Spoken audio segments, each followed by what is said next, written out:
Welcome everyone, this is Jen for Solamo and welcome back to this video lesson. And today we're going to discuss Chapter 4, Unit 7, Warfare. You can check them on your book on pages 123 to 124. And at the end of this lesson, you will be able to evaluate the change brought by the Peloponnesian Wars, describe the Phalanx formation, and describe a Greek trireme. Now, let's have a short review. And we're going to do this all together, okay? So first, who created the Spartan system of government? Answer, Lycurgus. Okay, and Sparta was ruled by 2 kings.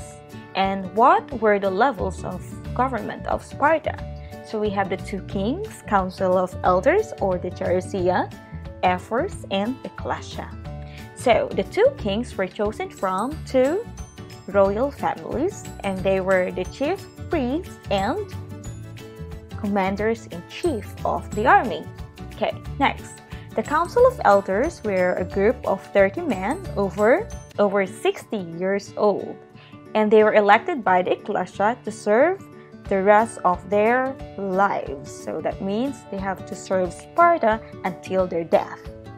And they were advisors of the kings and high court in Sparta, and they had the power to reject any decision of the Ecclesia. And we have the Ephors. How many Ephors were elected each year? Okay, there were 5. And what about their responsibilities? So first, they are responsible for the discipline of the state and education of young people. And also, they declared war on the Helots every year. Remember Helots, the slaves in Spartan society. And then we have here the Ecclesia. So all male citizens eligible. They elected official. They decided foreign policy and voted for the Gerousia and Ephors. So those were the levels of the government. And how about the Crypteia? So Crypteia was the secret police force of Sparta controlled by the Ephors. They serve as spies on the Helots. And that's the end of our lesson today. Excellent! And now, before we start with our lesson, let's watch this video clip.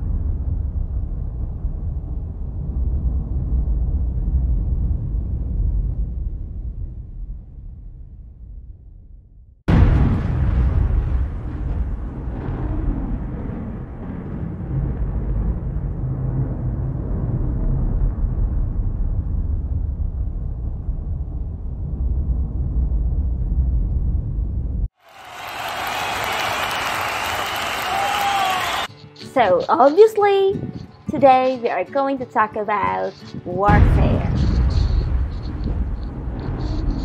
So, how did the ancient Greeks fight? In Greece, they had this military formation called Phalanx.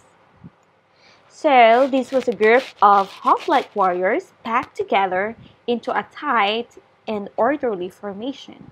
So, how did they do that? So, here, men would stand together in lines so close together that their shields joined to protect them. So it created a wall of soldiers moving forwards. So this is what we called phalanx. So this is the picture of the phalanx in the battle mode. And most of the men here were hoplites. Now, who were the hoplites again?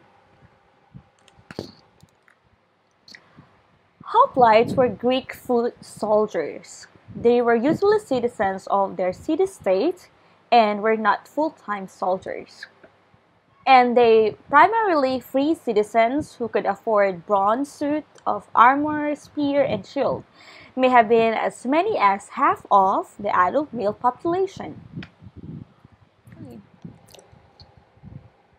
In ancient Greece, battles were usually held on open ground in the spring or summer, but that was changed during the Peloponnesian Wars when new ways of trying to defeat the enemy were developed. But what is Peloponnesian Wars? So, the Peloponnesian Wars were fought between Athens and Sparta. And here, Spartans defeated the Athenians. Why? Because an outbreak of plague during these wars weakened Athens. During the Peloponnesian Wars, they had used siege warfare. It's a type of warfare where one side surrounds an enemy's town or city, just like what you can see on the picture. And they also started to use ships for sea battles and as support for armies on land. Okay. What happened during a battle? So battles were usually short but brutal. So here, both sides would agree on the battlefield, and armies would march to the battlefield.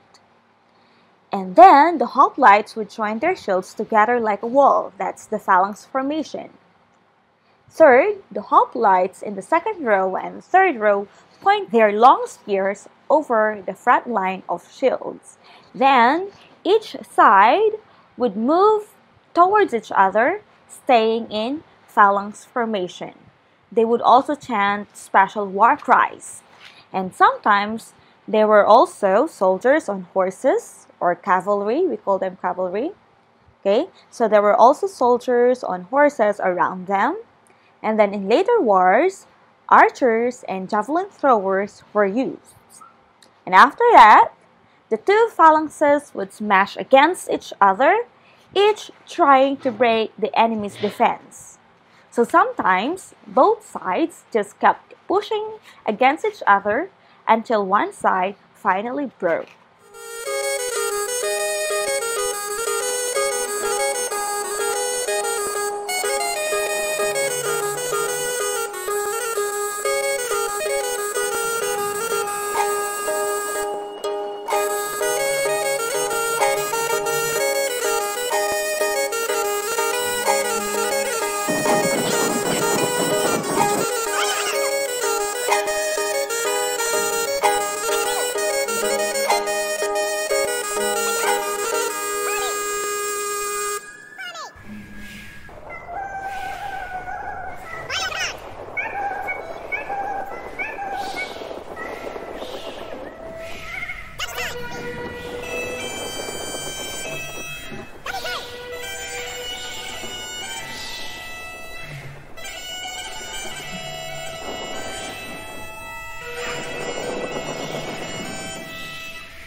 Okay, so now, how do they choose or decide the men's place in the phalanx? Many of the phalanx were usually placed in rows close to their family members and friends. So this was to make sure that there was support to stay strong in the face of the enemy phalanx. It was also meant that men would stop from panicking or trying to run away. And now let's see how powerful the phalanx was based on our source, according to the Roman writer, describing a Macedonian phalanx in 2nd century BCE. So here it goes. Nothing can stand up to the phalanx. The Roman by himself, with his sword, can neither slash down or break through the 10 spears that all at once pressed against him. Now let's move on to Athenian navy. Now when we say navy, it means part of armed forces that fights at sea.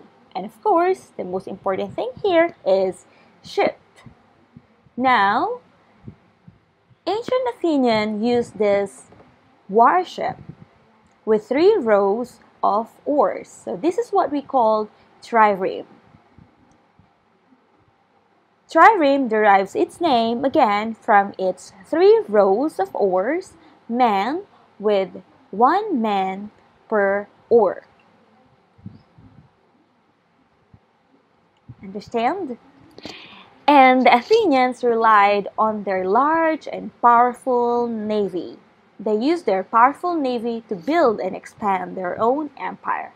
And by the 5th century BCE, Athens had a fleet of more than 200 ships. And Athenian ships were light and fast for their time. Now let's have a short description of trireme.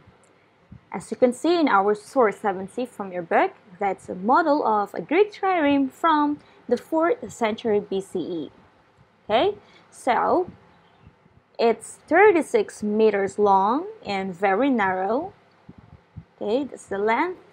And then it had 2 large sails. And also, it had a bronze battering ram at the front. And what's the use of these bronze battering ram? It was used to attack and sink enemy ships and to knock out the long oars on the enemy's ships. And during the battle, they were powered by 170 rowers who sat in rows of the 3 on each side of the ships. So what made ancient Greek fighters so powerful? So again, they used this what we call trireme. Okay, as you can see here, the group of hoplites. Okay, you can see there the group of hoplites. And what else? So this ship was the fastest and lightest ship during that time because of their sail, the 2 sails, and also the long, slim hull for speed. So it's very narrow, and hull is the main body of the ship. Okay, so that means the body of the ship was so slim, was long and slim to make it fast. Okay, next, they also have this bronze battering ram. Again, this was used to attack enemy's ships. And we also have 3 rows of oars and rowers below the deck. Now let's have fast fact about trireme. During wartime, the crews on a trireme slept on land, not on the boats, and the boats were dragged onto the beach each night. Naval battles or sea battles were fought inside of land, with soldiers cheering their ships on as they fought. They also stood ready to rescue men if needed and to take men from captured enemy ships. Now we're done with our discussion, so let's move on to our first activity. This is identification. So I want you to identify the word being described in each number. And you have 1 minute to do this. So your time starts now.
Now let's check your answers. For number 1, it's a group of hoplite warriors packed together into a tight or orderly formation. The answer is Phalanx. Great. Number 2, this is what we call the Greek foot soldier. The answer is Hoplite. Okay, a type of warfare where one side surrounds an enemy's town or city.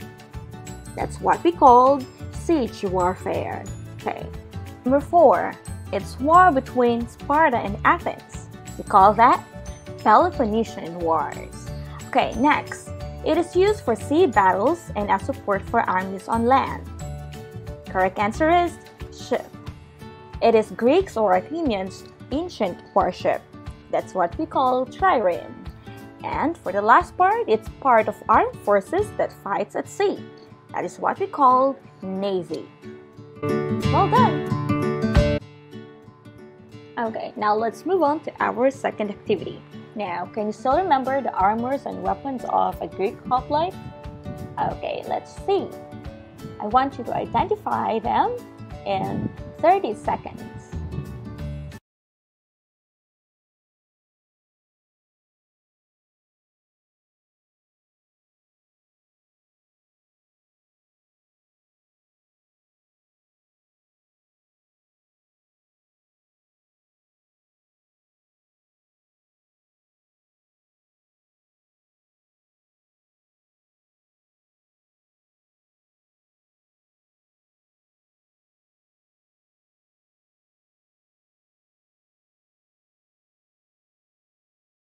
The first one is, that's the spear. Okay, next we have the helmet. The next one, that's the sword. And we have breastplate and also shield or aspis. And of course, the greaves. It's designed to protect the legs. Okay, great job!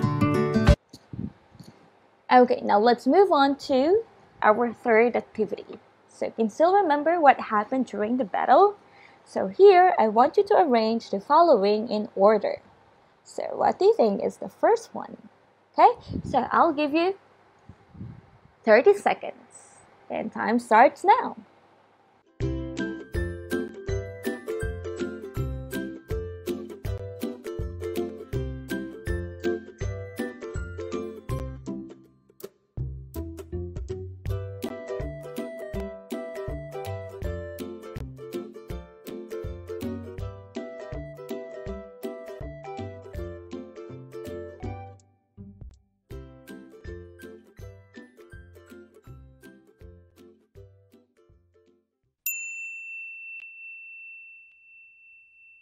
Okay, now let's check. Okay, so what is the first one? That's letter B. Okay, armies march to the battlefield, a place that may have been agreed on by both sides beforehand. Okay, what's next? Number 2. Okay, that's letter A. The hoplites would join their shields together like a wall, so they are going to do the phalanx formation. The third one, that's letter E. Okay, the hoplites in the second row and the third row pointed their long spears over the front line of shields. Next, number 4. Each side would move towards each other, staying in phalanx formation. And lastly, the two phalanxes would smash against each other, each trying to break the enemy's defense. That's nice! In 30 seconds, I want you to label the model of a Greek trireme. Are you ready? Let's start now.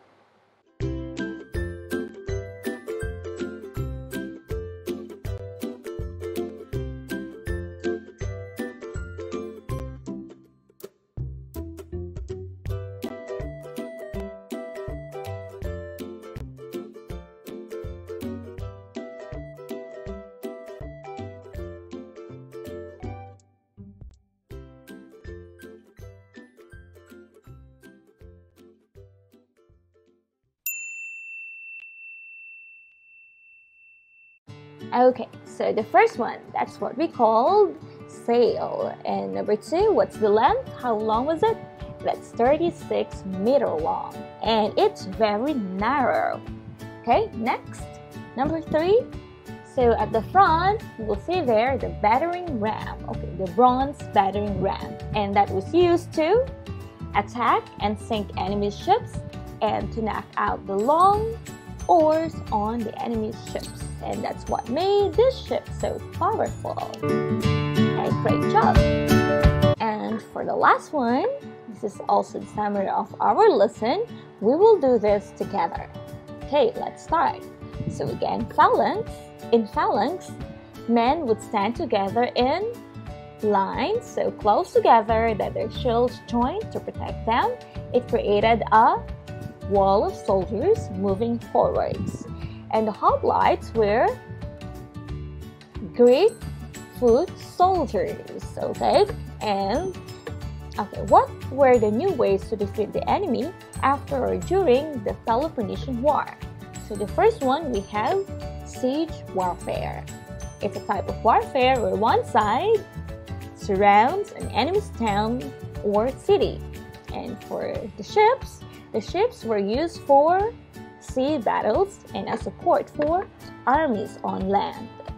Okay, next, what happened during a battle?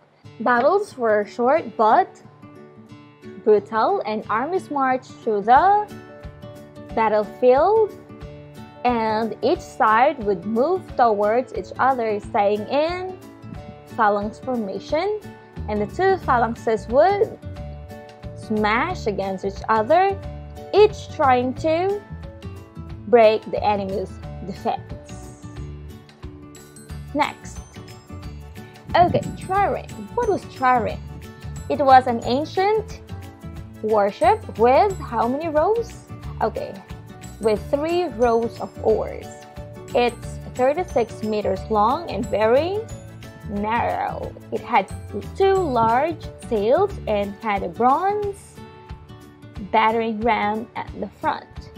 And during the battle, they were powered by 170 rowers who sat in rows of 3 on each side of the ships.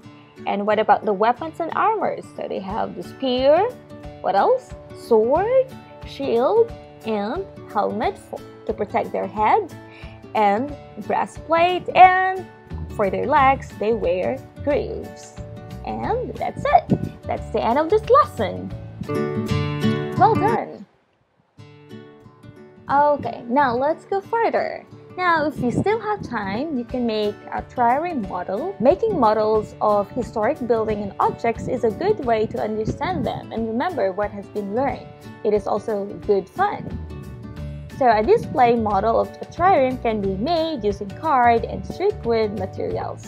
So if you want to know more about this, you can check this on this website.